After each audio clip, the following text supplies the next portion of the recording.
Selamat siang, saya ingin memperkenalkan nama saya Ilham Wicaksono, NPM 1612011293, saya mahasiswa Hukum Unila.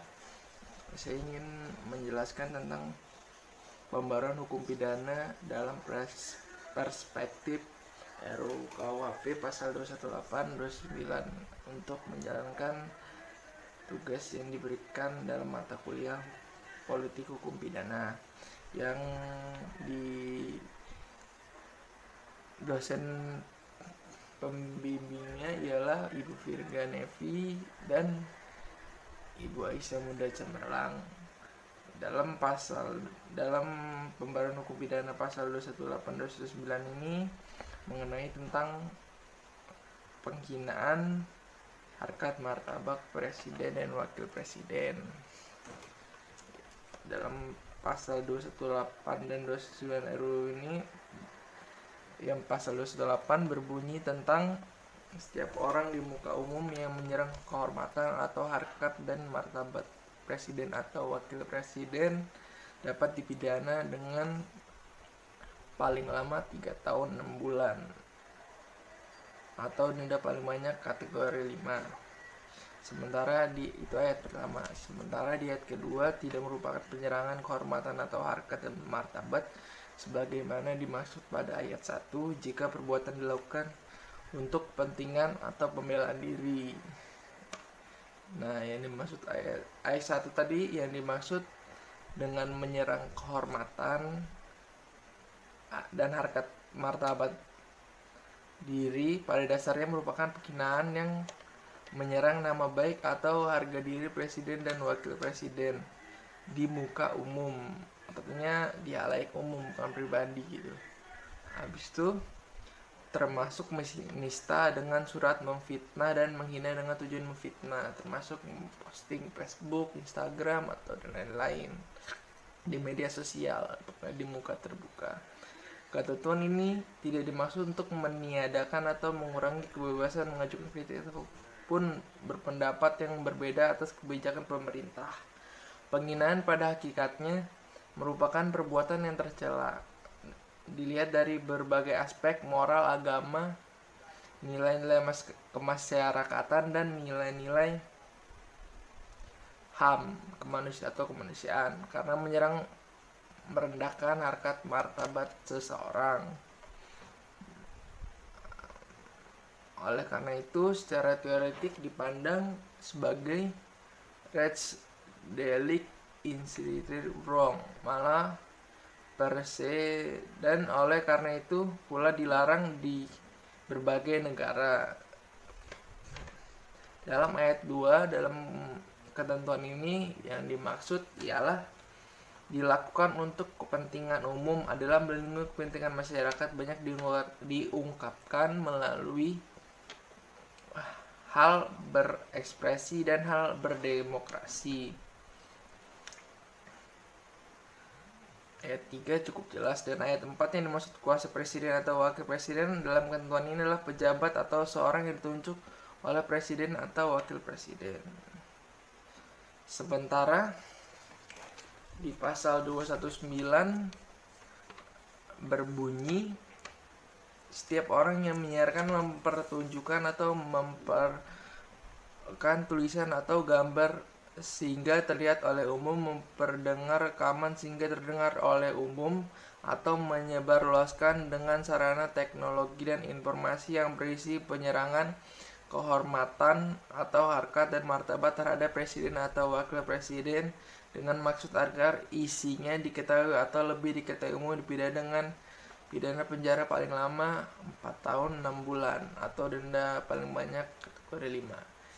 Lebih lama 4 tahun 6 bulan. Sementara itu ada satu pasal lagi, itu pasal 220, tindak pidana sebagaimana dimaksud dalam pasal 218 dan pasal 219 hanya dapat dituntut berdasarkan aduan. 2 ayat 1 tadi, ayat 2 pengaduan sebagaimana dimaksud pada ayat 1 dapat secara tertulis oleh presiden atau wakil presiden.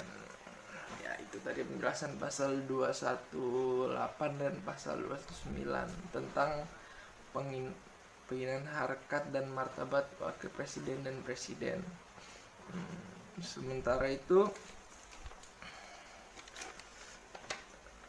di dalam delik aduan itu setiap orang yang merasa dirugikan itu dapat melaporkan untuk dapat diproses aduannya tersebut. Sementara di dalam delik umum memungkinkan untuk diproses hukum tanpa adanya aduan dari korban tersebut. Artinya dimungkinkan kepolisian untuk melakukan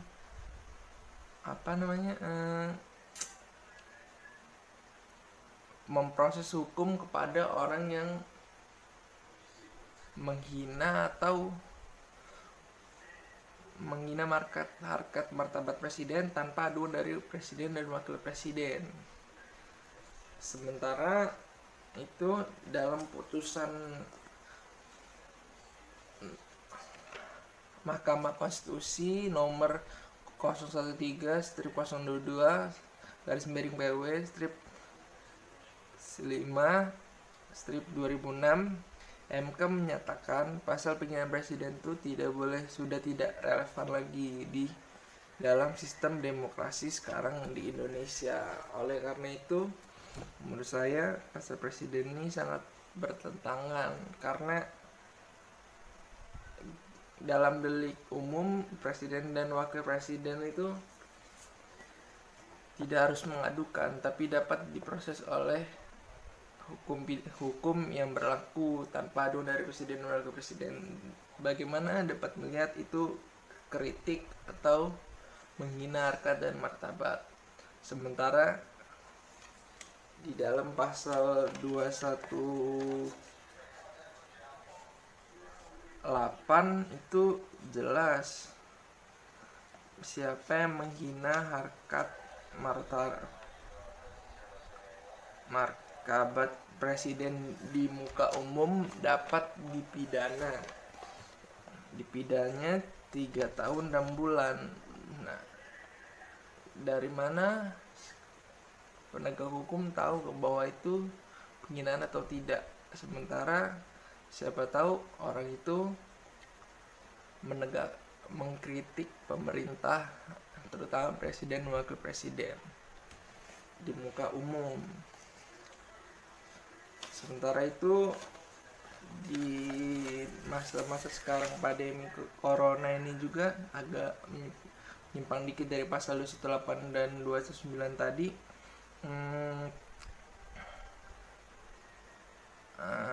Keluarnya telegram Kapolri tentang pedoman pelaksana tugas fungsi reserse kriminal Reskim nomor ST-11/11/5/7.1/2020 berapa isinya mengatur tentang pelaksanaan hukum pidana terkait penyebaran informasi yang bohong ataupun online, bahkan menebalkan tentang penanganan pidana penjara terkait penghinaan terhadap presiden dan pejabat pemerintah selama penanganan wabah sekarang ini corona. Anggota polisi berdasarkan telegram itu harus berpedoman pada pasal 15 dan pasal 14 UU 1/1946 tentang peraturan hukum pidana. Aturan yang menyatakan penjara 1-3 tahun dalam penerapan pasal 207 KUHP yang mengatur tentang penghinaan terhadap presiden dan penguasa negara. Telegram ini meminta polisi untuk mengacu pada pedoman pasal 45A ayat 1 pasal 28A ayat 1 UU 11/2028 terkait transaksi elektronik IT, serta pasal 96 UU 6/2018 tentang karantina kesehatan.